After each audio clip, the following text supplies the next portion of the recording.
Kingdom Come Deliverance 2 is perhaps the most accurate video game when it comes to portraying history, from the sprawling streets of Kuttenberg to its beautiful fountains, and even random acts of violence. But what is great about KCD2 is that they provide you with information about every little thing. You can see everything about society, from the crafts to the events going on and even the locations. You can also read biographies about all the characters you want. And as a history buff myself, yeah, I kind of read all of them. Something that this game does fantastic is its immersion. Oftentimes I found myself pressing caps lock to toggle walk and just relaxing and seeing what's around me. Oftentimes you can hear church bells going off, people yelling, trying to sell their wares, drunkards in the streets, people in the pillories. It's awesome. Just listen to this clip and see how immersive it is.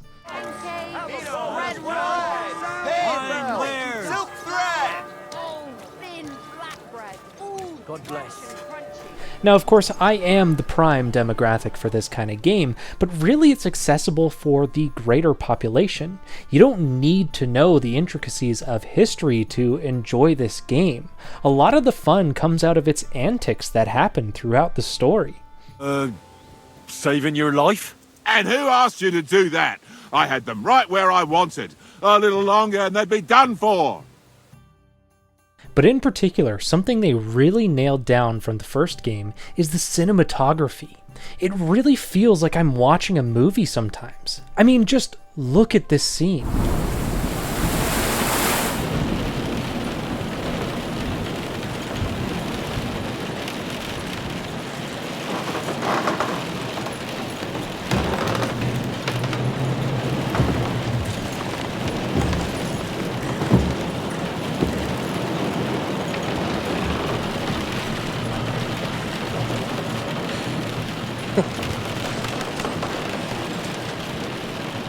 But that's been talked about many other times by many other reviewers. So let's talk about what you're actually here for. Is this game accurate? Let's talk about it. Something that you'll notice right away as I walk down the street is the amount of color on the buildings. You'll see reds, whites, yellows.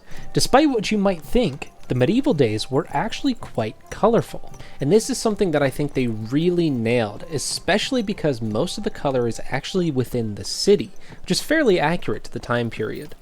And just so you know I'm not lying to you, here are a few paintings of London specifically that show these bright pops of color.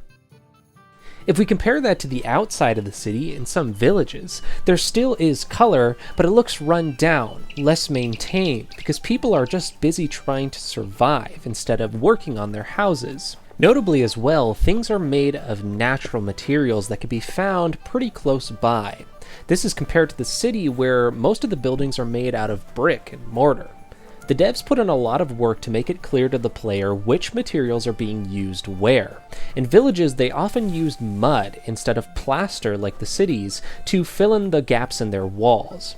You can see here that the texture is detailed to be cracked in large chunks and long lines, which is pretty indicative of how mud cracks when it dries. The city is a different story. You can tell pretty clearly that everything was plastered. There's no large cracks, big chunks coming off, just this weird golf ball type of texture. And this can happen when you're plastering a not entirely smooth brick. Something that's interesting is the roofs. In the villages, a lot of the roofs are just thatch and planks. In the city, almost every single building is planks. But not just planks, they're actually shingles. Sometimes the roofs are even outlined by brick.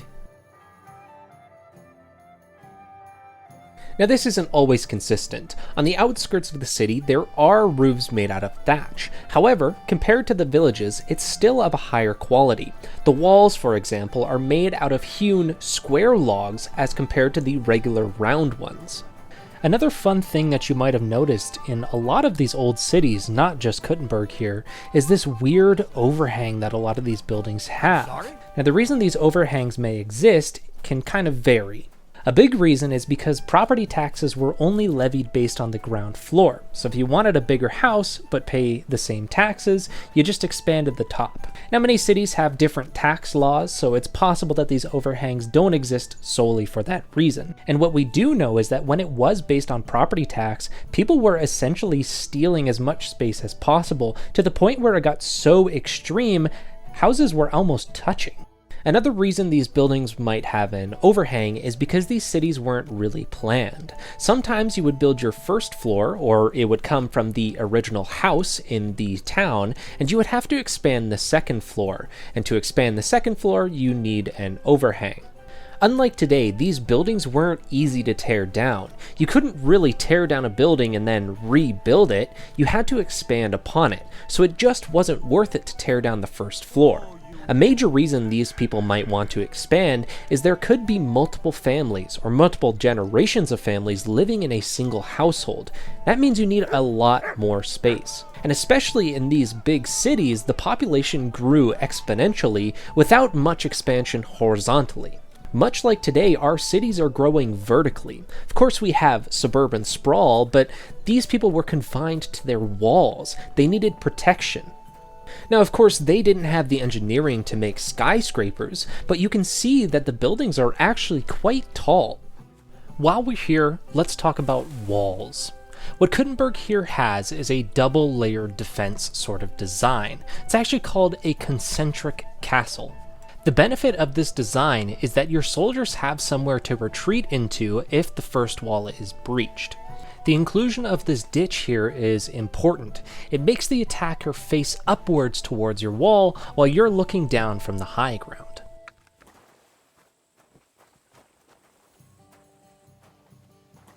Approaching the gate, we can see that if we look up, there's actually this wooden structure on the outside of the wall. This was simply to drop rocks on the heads of the attacker. As we come up this central watchtower here, we can see it has a better embrasure design as opposed to the one at the first wall. It's more narrow and wider for the defender to shoot through, while the attacker has a harder time to shoot back. We can also see that there's a pile of stones here. Despite what you might think, this is not building material. These are the stones you would actually be throwing. In terms of wall design, I think the devs really nailed it. Walls are not something that's hard to mess up, but the amount of detail, like the soot from this torch, really adds to it. Not to mention that this is a side gate. It's not the main gate of Kuttenberg, and yet all of this detail is still here. Now, another thing to note is the amount of differing clothing options that were available at the time. This is a classic example of a poor guy versus a middle-class city slicker. But there's also upper class that you can see in Kuttenberg, and they wear a different pattern hoods and more colorful clothing than either of these two options. As you can see here, I've dressed Henry up in a more of a upper class sort of style. His hood has these oak leaf decorations with the gold embroidery, which is very fancy for the time. His hood here is actually a bit on the longer side, and that's pretty usual for upper class citizens. The longer your hood is, the higher class you are. His hat here is called a chaperon, which can be worn in many different styles and isn't necessarily an upper class item, but the more intricate it is, the higher class you generally are. There are exceptions to this class system.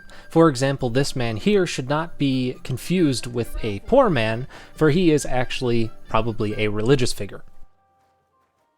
So let's talk about women. You can actually tell the marital status of the women in this game, which is something I love that the devs put in. The women that you can see that have their hair in braids or down are generally the unmarried women. Oftentimes they put pearls or wreaths in their hair to spice it up a little. The women that you see with veils or covered hair are generally married. Something that they did miss out on is the fact that the women are freely walking around solo. Generally, solo travel, especially within cities, was limited to wives of craftsmen, tradesmen, and farmers. If you were of a higher status, or even a townswoman, you would have to be accompanied by your husband or servants. In this case, I suppose we can assume that all of the women walking around are of lower status, but it would have been nice to see some upper class women walking around with an escort. So now let's talk about combat. Combat in KCD2 is actually really fun. I know a lot of people might think the opposite, but I think the slowed down, more intelligent-based combat is actually really engaging. Now, I'm not a combat specialist, so I don't want to make any crazy assumptions. From what I understand, the combat system is based on HEMA, and the movesets are actually named correctly. From what I understand from manuscripts that I've seen, the stances are correct. They are, however, gamified to make it more interesting, and the combat is a little bit less crazy than it would have actually been. Something to note is that there's actually a lot of swords in this game. Swords were actually more reserved for style points and general self-defense than they were for actually fighting. As I like to say, the spear is supreme. Generally, in warfare, things were not fought with swords. They were fought with spears. Spears are easy to use. It's kind of inherent in our blood. You point the pointy end at somebody and they might die. Especially when fighting people like soldiers who should be in the army, I'd like to see more spears be used. Finally, let's talk about scenery and towns. My God, is this game the most beautiful game that I have ever played. The amount of detail in every little piece of the environment is amazing. There is so much foliage and trees and water everywhere that there's always something to look at just riding down the road. But something that may be less apparent to the average player is how the towns are laid out. Each town has its own clear form of money-making. Some towns have less farms, but more mining operations and smithing operations, whereas others have a lot more farms. Sometimes over 50% of the village is farm. Grund, for example, has less farming land, but a lot more mining, which means they probably don't grow their own food and instead import it from other villages.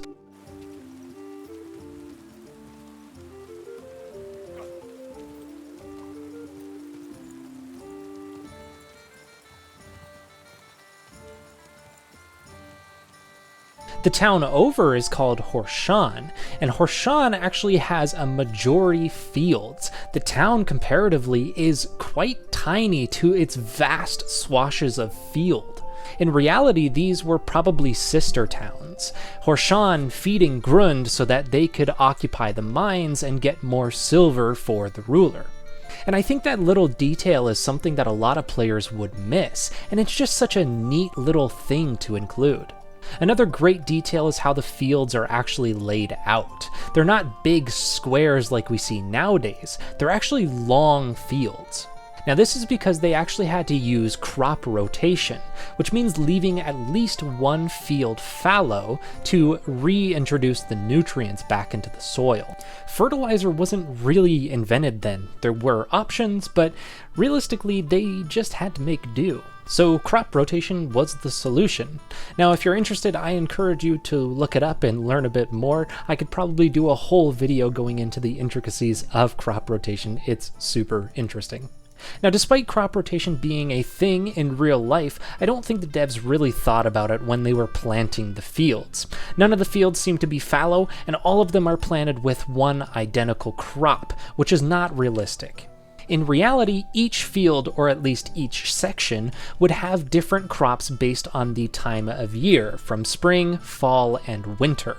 This would allow the soil to not become fatigued, meaning it retains some of the nutrients for the next planting, but that is why you need to leave a field fallow, so that it can regain all of the nutrients back. Another thing the devs did really well on is pastures. Oftentimes you can see mixed pastures, which were pretty common back then, of horses and pigs, sometimes sheeps. Something they missed though is allowing the pigs to be out in the forest. It was actually pretty common to let your pigs out in the forest, since pigs are big foragers. Of course, I don't blame them for not including this. It's a pretty minor detail compared to the amount of game there is, but it's just something that I noticed as somebody who loves this kind of thing. There are so many more details I'd love to talk about in this game. I could probably do whole videos on every single town in this game, and it would still be over 30 minutes long just talking about every little thing. So if you want to see more of this kind of thing, please let me know. I would love to do more deep dives on every little detail in any kind of game. And don't forget to like and subscribe so that you can see future videos like this. I hope you've learned something new today, and I hope this was super interesting for you, as interesting as it was for me to do all of the research. And with that, I give Kingdom Come Deliverance 2 a 9 out of 10 in terms of historical accuracy. I highly recommend you check this game out, even if you don't care that much about history. It is so fun and so engaging the whole way through, and I would be remiss if I didn't recommend this to everyone I could. Thanks for watching, and I'll see you next time.